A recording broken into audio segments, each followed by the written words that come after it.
The KNS 4526, it's a deep access wedge bonder. You can see that the wire's fed through the top of the tool. That's a deep access wedge. And I just want to show you, we're going to power it off. We'll power it back on. This has a Y direction motor. And you can see on power up, it looks for its limits. So this is typical.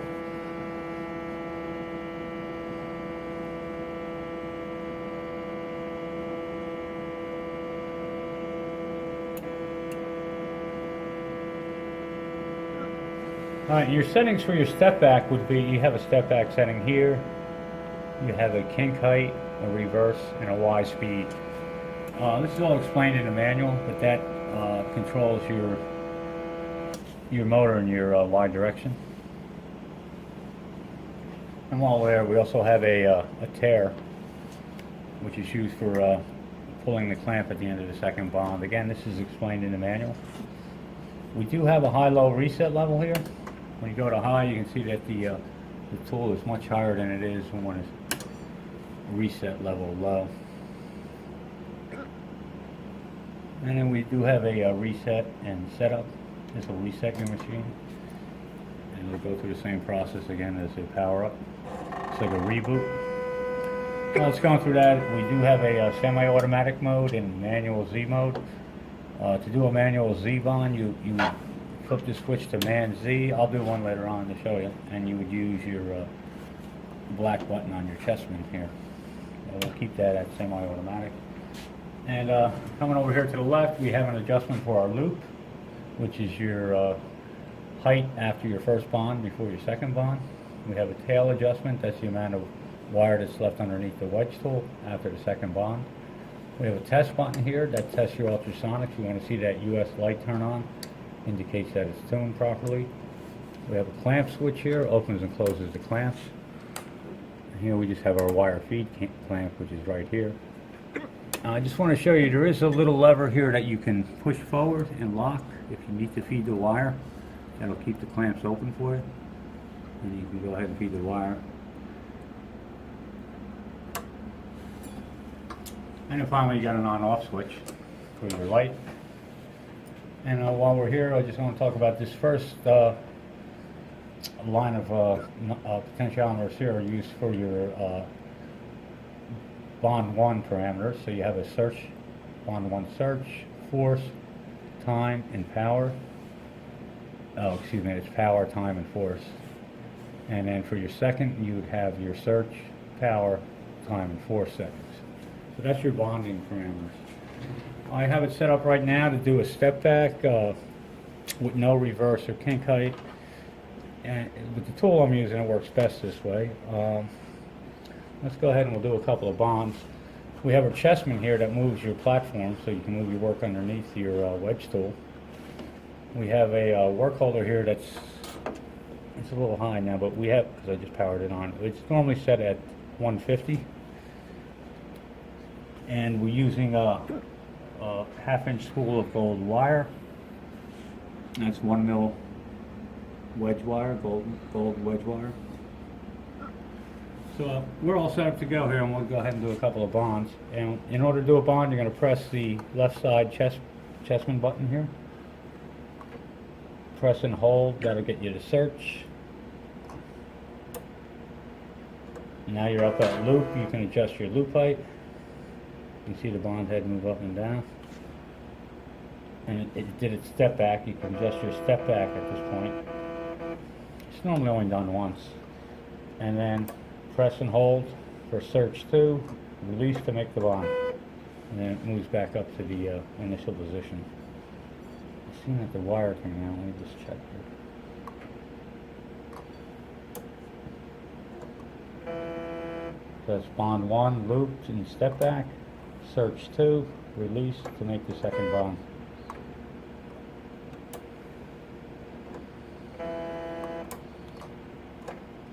Okay, I noticed that the wire is coming out of the tool. There's a trick here. What we can do is open the clamp, do a clamp lift, So that backs up on a wire a little bit. You close the clamp and then you bring it down. And a lot of times that'll feed your wire right in through the tool. It looks like it's not there. Let's try it one more time. Again, it's open the clamp, do the clamp lift, close the clamp, and then feed the wire down through there.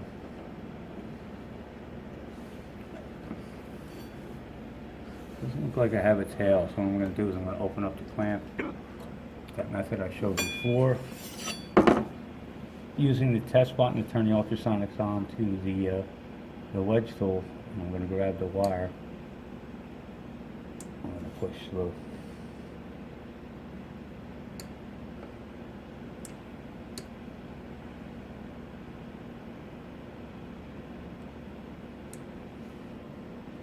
Okay, we'll come back. I'm going to have to feed this wire through. You don't see it going the center of the tool. Bring that down a little bit. You need to have a good set of tweezers in order to hang on to this wire here. Okay, so I'm going to pay out maybe about 1 inch of gold wire. I don't know if you can see this, if it's not magnified. And I'm going to feed it through the wedge hole in the back.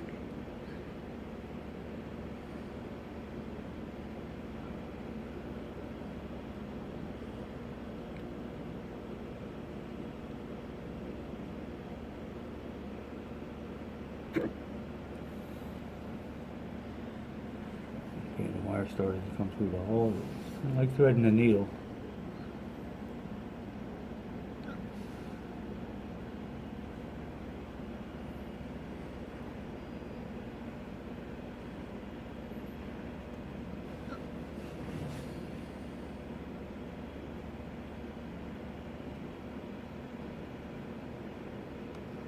We got a little loop going here.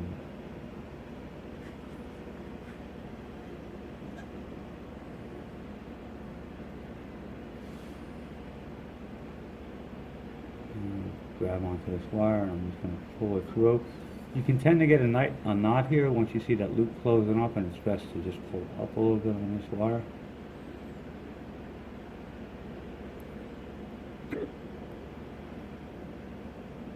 And then go ahead and bring the wire through. Okay, once the wire's through, you can clamp back in closed position. Let's go ahead and do a bond.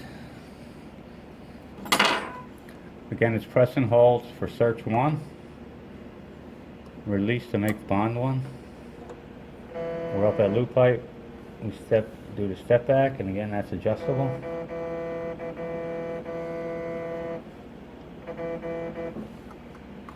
Press and hold for bond 2.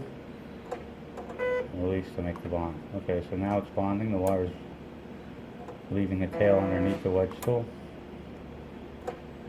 And I'll just demonstrate a few more bonds.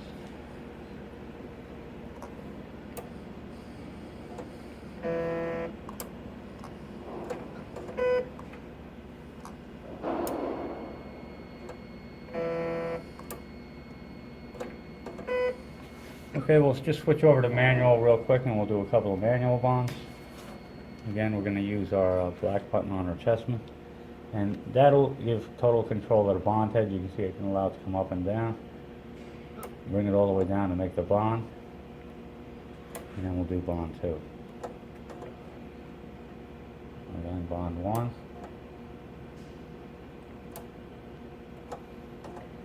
And bond 2. And just one other thing, the right hand button here is for stitch mode. So what you can do there is do a bond 1. I'm going to press and hold the stitch button, and you'll notice I can continue to stitch bond until I hit my last bond. Again, it's bond 1. And it looks like I lost the wire again. Stitch bond one more time. Again, it's press and hold the button for bond 1. At this point, I'm going to hold the right side chessman button and press down and hold that, and it'll allow me to continue stitching until I decide I like to switch off. So there's 2, there's 3, and then once I release it, it'll do the final bond.